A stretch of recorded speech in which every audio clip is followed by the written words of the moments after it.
everyone, welcome to the channel. This is Beyond Authentic Health, where we are documenting our weight loss journey and beyond.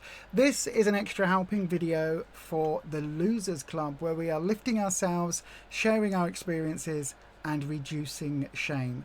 If you don't know what the Losers Club is, it's what we call our live weigh-ins, isn't it, on a Wednesday evening. It's basically a weight loss support group for anybody on any type of plan, where we support the losers but also the gainers and the maintainers. So whatever weight loss journey you're on, if you need a little bit of extra support, come and join us live every Wednesday evening. What time is it? 6:30 p.m. And as I always say, that is UK time. Yes. I'm very aware that we've got viewers from all over the world, so make sure you double check whatever time zone you're in. Make sure that you can come and catch us live at 6:30 p.m. UK time.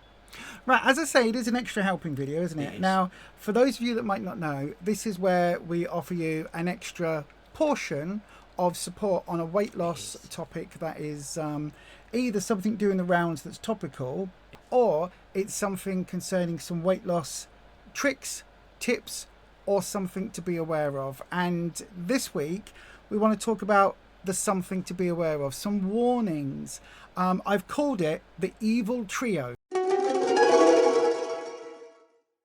We all know about trigger food, don't we? That's something we always talk about at, not just on the live streams, but at Slimming World, at other groups as well. Anywhere where you get a few people aiming to live a healthier lifestyle, that topic comes up quite a bit. I said, and the trigger food as well for lots of people can be very, very different.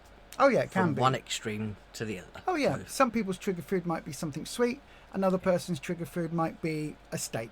Absolutely anything in between. And it doesn't matter really what that trigger food is, it's what it causes. By allowing yourself to have certain trigger foods, it might be that from eating that one item, you will then from there be craving more of those items. So you might, you know, instead of like you buy one packet of something and go, I'm just going to have the one, by the time you've eaten that one, you've probably gone in and eaten the other three that was in the packet. You know, if there was like 4 in that packet, you've eaten all of them now. Yeah. Just from opening the packet. Yeah. And again, we've both talked about our trigger foods. Now listen, I'll give you a warning before we start. We will be mentioning a couple of trigger foods as we go through today's video. But we're not going to harp on about it too much because there's other triggers as well. But for me, a trigger food was brie. Didn't even realise it was until it was. And I thought I could have, I bought a big, well, because we got them cheap at the end of Christmas, didn't we, one year? I thought I could have a little piece of that, absolutely no problem, have a little piece, sin it, give it a few days or give it a week, have another little piece, sin it. And unfortunately for me, I had that little wedge of cheese and that triggered me to eat virtually the whole thing. I managed to stop myself before I ate all of it, but I'd eaten pretty much 2/3 or 3/4 of it, and I then was like, oh, can't have this, can't ever do this again, cannot have this in the house, avoid, avoid, avoid. But I recognised that that particular food type for me was a trigger. It was one of those foods that it hit all the neurons in my brain. It made everything light up like a fruit machine or like a Christmas tree. And I was like, oh, I like that. I'll just have another little piece. Oh, another little bit won't hurt. And oh, go on then, I'll have another little bit. Later in the next day, it was, oh, Joe, I still got that brie in the fridge. Oh, I'll just have a little bit. It's all right. Just a little bit will be all right. And then, oh, I've gone back and had a bit more. And then, oh, I've had a bit more. And then, oh, I've had a bit more. And then, oh, I've had a bit more. And before you know it, 1,000,000 calories. And then you discovered that you can't be friends with brie anymore. I can't be friends with that trigger food. That one in particular. It's not something I can do, so I cannot have it in the house. So for me, that is now a write-off. The reason we say you can't be friends with that, it's a bit like having a toxic friend who, before you meet them, you're feeling perfectly fine. You meet up for coffee, you leave an hour later and you're feeling dejected, deflated. You're feeling like, you know, the mess on someone else's shoe. That is a person you can't be friends with. And again, for me, that's a trigger food I cannot allow myself to be friends with.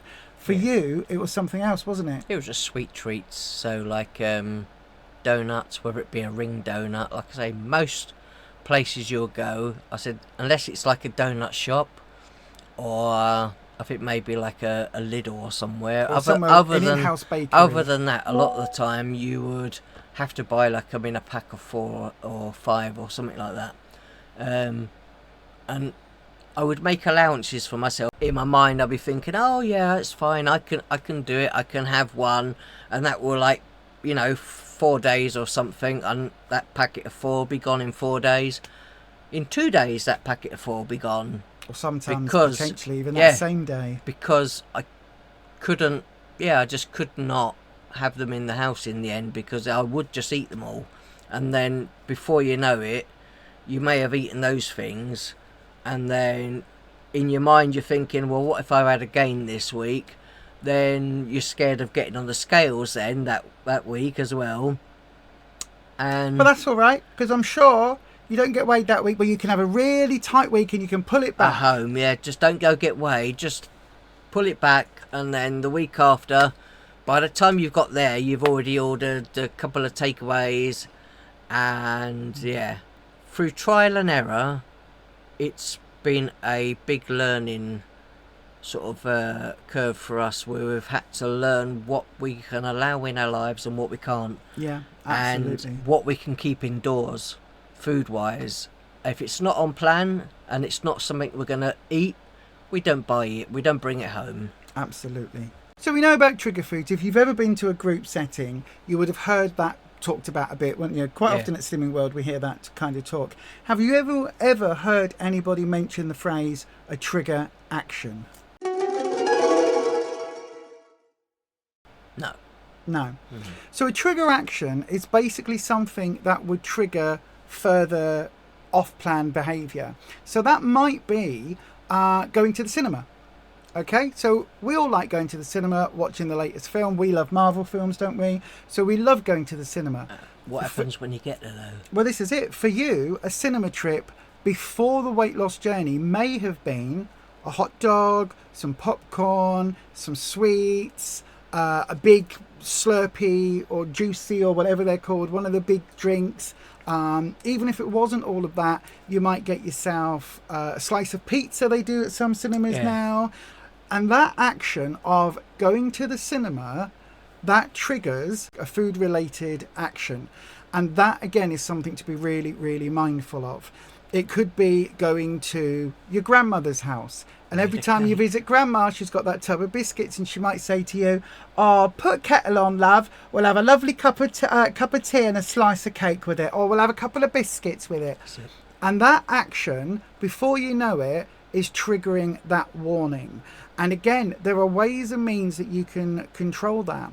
It might be that when you go to the cinema, for instance, you take your drinks with you. Now, again, this is controversial. Not all cinemas allow it. I know where we go, which is to a major chain, The View, they're fine with you taking in your own snacks. You don't have to hide it under your T-shirt like in the old days where you're trying to sneak in a bag of Jelly Babies or something. These days, they're fine with you taking your own food in, but double check with each individual cinema.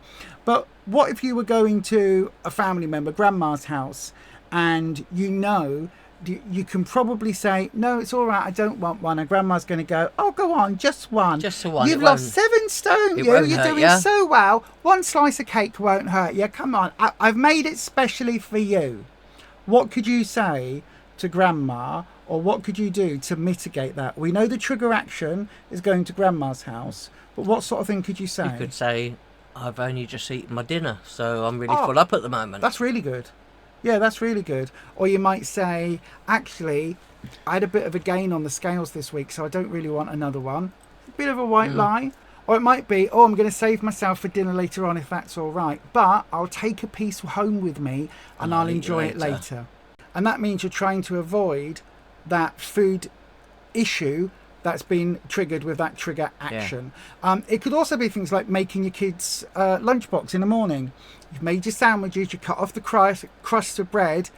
You don't waste them, do you? Oh, I'll have a little nibble. Or I've opened the chocolate bars and give one to the kids. Oh, well, I'll have one myself. Or I've packed some crisps in the lunchbox. What could you do differently so that that trigger action isn't leading to you either overeating or eating off plan? There are always things and tweaks that you can make. Maybe you say to your children that week, tell you what, why don't you make your own lunches the night before and we'll put them in the fridge? That way it's done. Or you might say, we're going to have a super healthy lunch. Let's not put chocolate bars in this week. Let's have, would you like an apple or banana or some fruit or something else? There's always ways and means that you can try and avoid that. If it's something you can't avoid, again, could the kids help make their own lunches? Could a partner maybe make their lunch? Or if none of that is possible, could they have a school dinner at school that week? If it's something that you know is going to trigger you, until you've got a better hold on it. Have a think about what that action may look like for you. For me, growing up, it was a trigger noise, and it was the ice cream man. You can guarantee when whatever the Captain Pugwash theme, that was supposed to be Captain Pugwash. Rubbish, wasn't it? But whenever that would play, it was ice cream time. It was time to go and pester mum, see if I could get enough money to go for an ice cream. And whether it was just an ice cream or a 99 or a lolly or whatever it was, with all sprinkles always and all the bits on it, sometimes, and and the sauces and everything else. So again, if you are somebody that sound is triggering for, maybe try and associate it with something else, or try and find a different way. It could be going to the seaside and seeing the ice cream van. You might think to yourself, oh, I'd love an ice cream right now. But instead of getting the ice cream, maybe get an ice cold can of Fanta Zero or Pepsi Max or something. So you've still got that cold treat on a hot day at the ice cream van, but you're not being triggered to get that ice cream. But I said there are lots of low sin choices of ice creams now. I said even we didn't realise there were quite a lot. There are. That are. And some of them are available from ice cream vans. They are. Like a Zoom lolly or whatever they're called. Yeah. That's better than an ice cream with flake. But another trigger action might be walking down the snack aisle at a supermarket. And that's something that a lot of people really struggle with, or the bakery section. So what would you do if that was a trigger for you, Ruffus? What would you advise somebody who goes, oh, every time I go to the supermarket, I go down that aisle and before I know it, I've filled my trolley with snacks? If you turn up at the supermarket and you know what you're going to get, and you've got your own list of things you need to pick up, if it doesn't say, for example, cat food, I'm not going to go down the aisle to get, cat food. I'm not going to go look down there because I don't have a cat, so I don't need to go and do that. So if I haven't got bread on mine or any type of bakery items, then I don't go down that aisle. I don't need to. So you just avoid those aisles and don't go down them. Absolutely. If you didn't need to buy nappies, you wouldn't be on the nappy aisle. And it's that same thing. Now, again, this is a little bit difficult for parents, isn't it? And for people with kids that might want the crisps and things. Again, the option for that, either send the children to go and pick out their own bag of crisps or chips, or could a partner do it? Or if you're the one that has to do it, could you literally choose with the children before you go shopping and then have on your list a snack pack of Monster Munch, say? Or so you go straight to the Monster Munch and grab that snack bag. Or you can do an order online. Yep. And have it delivered. That's it another saves really you good going option. around all of the aisles in the shop and sort of, because no matter where you go in the supermarket, the people, obviously these big companies, they know that not everyone's going to go down the chocolate aisle, and if they're not looking for chocolate, so do you know what? We're going to put the chocolate on a few other aisles as well, on the ends and wherever, so to make sure that you see it. I know, right? You're going shopping, you're picking up your bleach and your floor spray, and all of a sudden, what happens. There's a whole display of chocolate bars. You might walk, like, you walk in the supermarket, and obviously there's one way in and one way out the supermarket. So they'll make sure that they put a few stands as you go in with maybe some donuts and various things on them as you walk straight in, because you can smell fresh bakery items and stuff like that. But you know how I handle that personally? I see it as a challenge. I see it that supermarket has spent hundreds of thousands, if not more, in psychological research, studies, little test this, test that, to try and make you put as much of that impulse buy in your basket or in your trolley as possible. That's it. They spend hundreds of thousands, if not millions, on that psychology of it. So do you know what I do? I make it a point to go, ha, ka-ching! That's money that you've spent on me as a shopper that you are not going to get back, Mr. Sainsbury's, Mr. Morrison's, Mr. Asda, Mr. wherever, Mr. Walmart. I am never going to get caught out like that. That's it. And then you turn the next dial and you go, oh look, there was a new flavour of ... chocolate bar. Do you know what? Never was a trigger for me. You ain't going to win on this one, Mr. Tesco, Mrs. Walmart, Mix, and Target, and whatever. Definitely not if it's a peanut Kit Kat or some random thing, because they're just wrong. Oh yeah, for you when they come out with what would it be, like a anchovy and pineapple pizza flavoured Kit Kat? Didn't they do a coffee? I'm sure I've seen a. Don't know. Don't tell me about coffee. That's my weakness. random things that they just make one type of bar of something, and then let's just bring out loads of different ones, all different flavours. Just leave things plain. It's fine. Leave it on the shelf. Because even better. Again, hundreds of thousands of pounds and dollars into it all. Would have been spent on marketing and testing to try and see what new flavours would tempt you away from. Here is a standard Kit Kat. Oh, you walk past that, don't fancy one. But here is a Kit Kat with lychee, cream and blackberries. And you go, oh, that's a weird combination. I wonder what that tastes like. Instantly, you've asked the question. Instantly, that you're question's thinking been about asked. that. Yep, you're thinking about it. And that is one of those trigger actions where, if for you, that is like being tempted by all of that in a supermarket is a trigger action, then as Ruffus says, look at getting someone else to do your shopping or do it online, if that is possible. Again, it's not possible for everybody. Often, if I couldn't trust myself, if I was going in the supermarket, if I had someone else with me that went shopping on the same time as me, I would not pick up bad food, because I don't want to be seen picking up things that I might be ashamed of picking up in the supermarket if someone's with me. And this is that shame element that's on here. So it could be that. It could be taking someone and say, look, you know what I'm like? I'm on this calorie counting, Weight Watchers, Slimming World. Other things and please stop me buying it. I might even lie to you and say it's for the kids that we don't have, or I might say it's a special treat for my neighbour, or I'm buying it for the old man who lives in the flat upstairs. Whatever it is, don't let me buy any of that. You have that discussion before you go, and then when you are in the supermarket and you pick up that, what did I say, lychee, cream and whatever flavour Kit Kat, you pick it up and you go, oh, that's interesting, isn't that nice? Oh, I'm not buying it, I'm just pointing it out, and you put it back. So if that's trigger food and trigger actions, what's the third one? I would say this is the most damaging of all of these three triggers. This is the most evil of the evil trio, and that is a trigger mood. For some of us, we were rewarded with food when we were kids, weren't we? Oh, you've done really well. Let's go to a McDonald's. Oh, you tidied your bedroom today.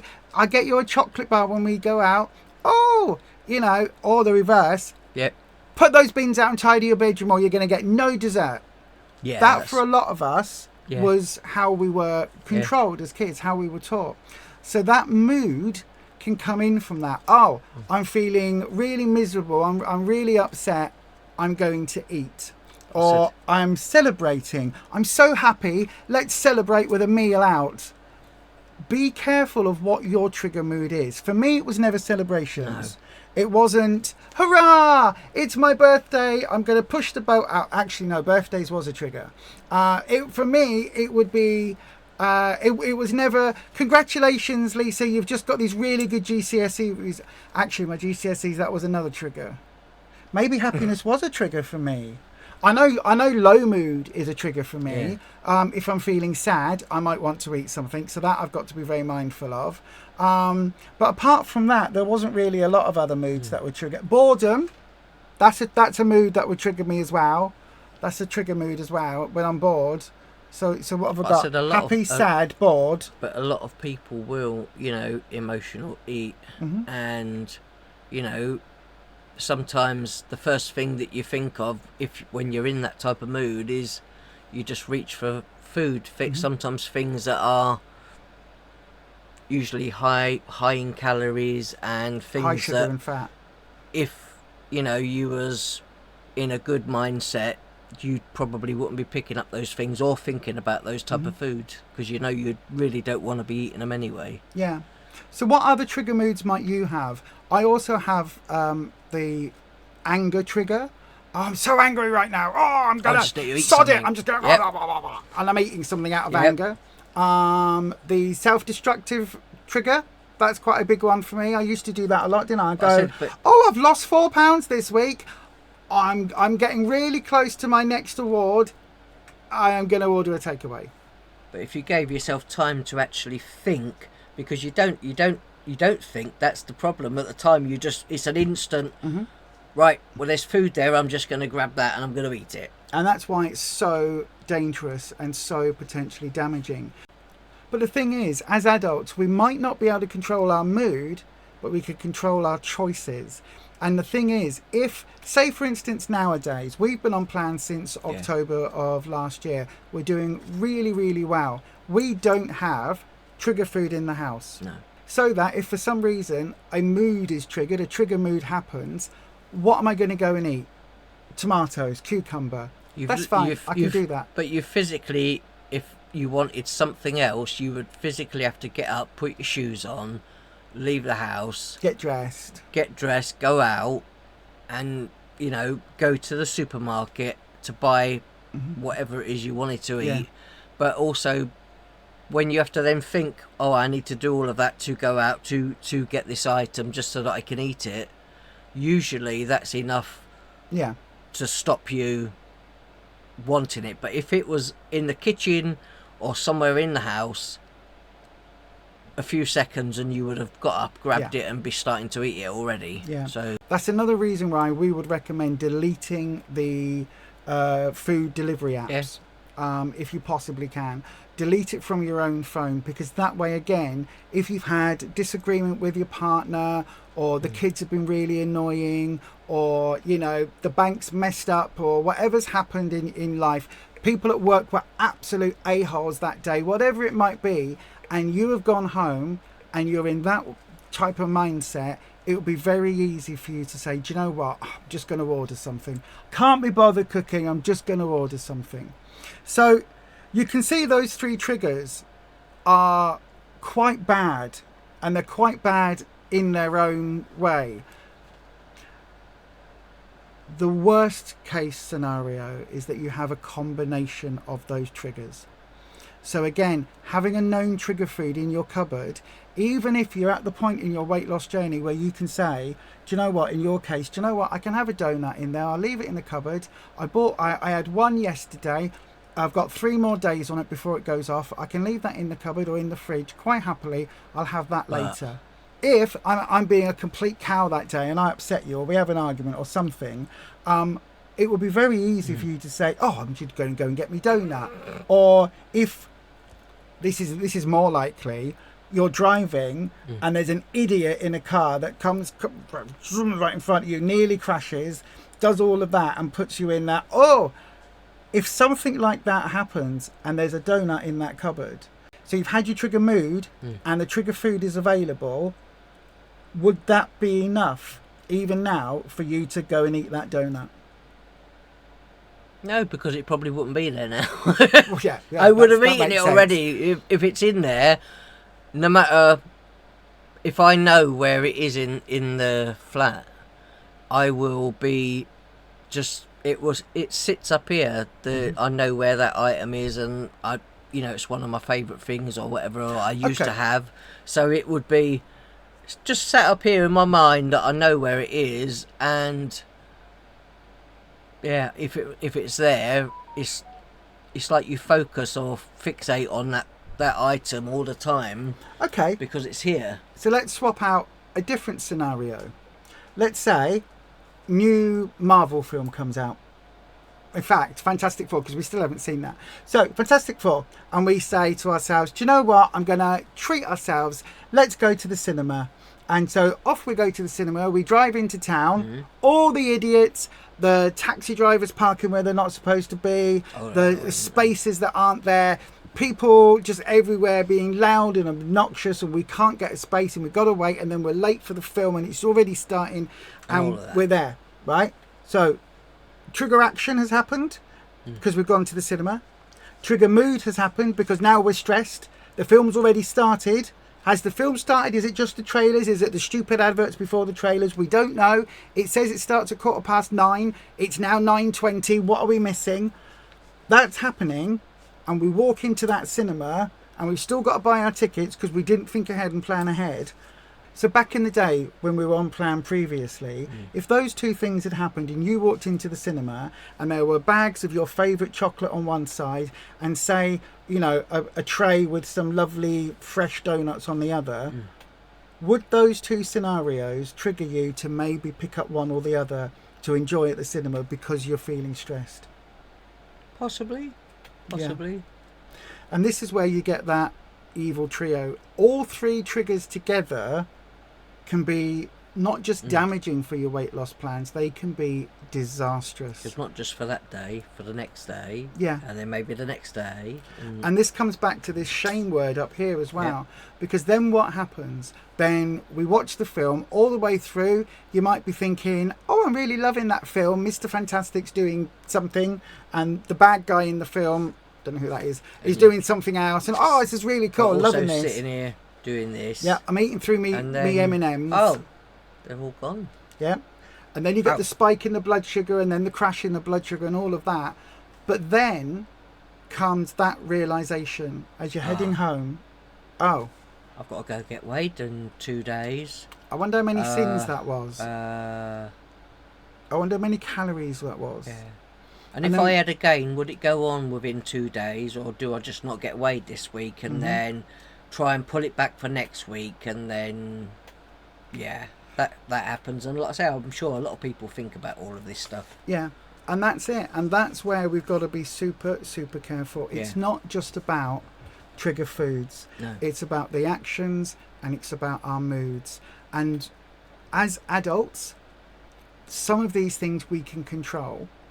And as adults, when we are in a better headspace, that's when we need to put that plan in place for when our mood drops or when the action is repeated or when we're around those trigger foods. When we're not actually sat there faced with them, because then there's no way to prep. Again, some of these tips and tricks might work for you. They might not work for everybody. But again, it's just a little bit of advice to be mindful, isn't it? Yeah. And I will tell you another really, really, really big and important trigger, and that's something that I think you're experiencing right now. Yeah. Do you know what that is? Being extremely tired and feeling that you haven't got enough sleep the night before, or you didn't sleep at all, as you didn't last night. Yeah, I didn't at all. And that then, when it gets later and later, it can get harder and harder to make those good decisions again. So that can be, again, the trigger action in your case was no fault of your own, not being able to sleep the previous night. Yeah. And on a time when we weren't as committed to the plan, it wasn't part of our lifestyle. No. If it was just a diet, tonight might have been one of those times where you said, sod it, do you want a takeaway? And then that would trigger me to go, I've been given permission to get a takeaway, let's push the boat out. And then one takeaway leads to another, and then before we know it, we're off plan. That happened, didn't it? It did. So anyway, triggers that are often not mentioned in any group settings, whether it's Slimming World, Weight Watchers or anything else, just to be aware of. And again, we know this from personal experience. We're not perfect in any way, shape or form, but this time round we are working the plan the way the plan is meant to work, and it really has made a massive difference, hasn't it? Definitely. Yeah. Well, I mean, you're at, what are you now? 4 stone? No, 4 stone. 7 stone. 7.5. 7 7 stone, 7.5 pounds. So 7.5 stone award you've just got, Yeah. and you're half a pound clear of that. And I've just got my I 6 think stone that was award. in 44 weeks. In 44 weeks for both of us. So whatever we're doing, we've given our heads a shake this time round. We are hyper aware of our triggers, and that can only happen when you've been authentically honest with yourself and you've looked at the reasons that you got to the size you did that you were unhappy with. And I think that's something that we've learned, isn't it? It's otherwise down to us. Otherwise you'll keep going round and round until the penny drops, until you get it and you know the reason why you fell off plan and the reason why, you know, what made you reach for that food item that you didn't want to be having, and all of these things. Once you figure those bits out, you'll be a lot more successful with your plan and with keeping and maintaining the weight once you get to target. So yeah, it's just and that's where we're heading. So yep, we are on our journey to target now. And I will just say, just in closing, that again, this isn't us saying, look how much more amazing we are. This is just us having done this so many times. I'm just glad we figured it out. Yeah. And again, at the moment, it's working for us, and that the fact that this is now our lifestyle rather than a diet. We're not dieting. We've changed our lifestyle to change our lives, and that's the really important thing. It is, like I say, it's the journey that we had from the beginning, seeing it as a diet, to, you know, trying the plan, working it, doing it as we should, and then what we thought we was doing properly, and the addictions that we had to food, we were still using those, but in a different way, eating Slimming World foods, eating all the food on plan. So we hadn't got rid of the old habits. We still was trying to hang on to them, and as we fell off plan and we got back on, and now we fell off. Every time things have changed. As we've come back, we've learnt that little bit more about ourselves and about what gets us, you know, to going back to eating the things that we don't really want to eat because they're really unhealthy for us.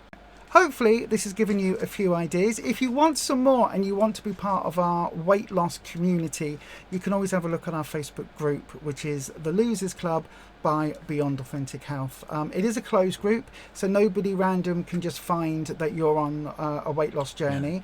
It's completely private from that aspect, and people share photos of their food. They share success stories. If someone's having a wobbly moment, they put requests on there for help. It's a really, really lovely community. So it doesn't matter what plan you're on, or what you know, if you're on injections or what tools you use to lose weight, you can still come on. Lots of ideas get shared on there, so you can come on and have a chat to other people who are all doing the same thing. And as we always say there, we support the losers, the gainers and the maintainers. So whatever your journey is, wherever you are on your journey, come and join us there if that sounds like something you'd like to take part in. But that is going to be it for us.